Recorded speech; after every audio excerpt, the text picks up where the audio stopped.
Salam, sabahınız xeyir olsun əziz dostlar.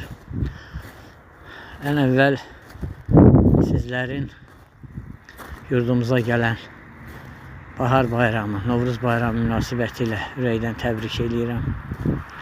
Sizə və xalqımıza, Cənab Prezidentimizə can sağlığı, uğurlar, firavan həyat, xoş həyat arzu edirəm.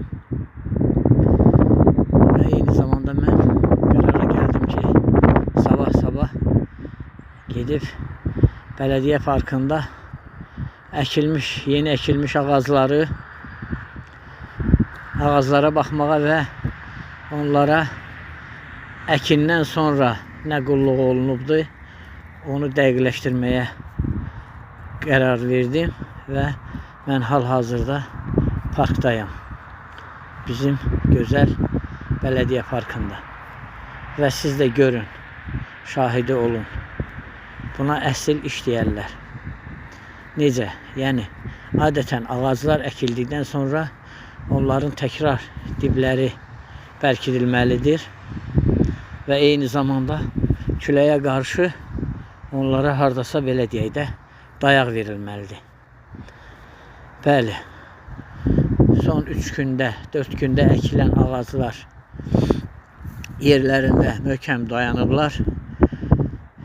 Bərkitmə köməkçi ağaclar bərkidilib, jgutla, belə deyək, qaytanla bağlanıb ki, külək onları vurub yıxmasın.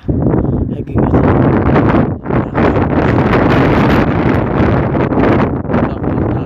deyiblər və bu da bu ağaclara qulluq edən şəxslərin yaxşı işidir və bu işə görə mütləq bunu qiymətləndirib sağ ol deməliyik. Əlləriniz var olsun, işimiz davam edir.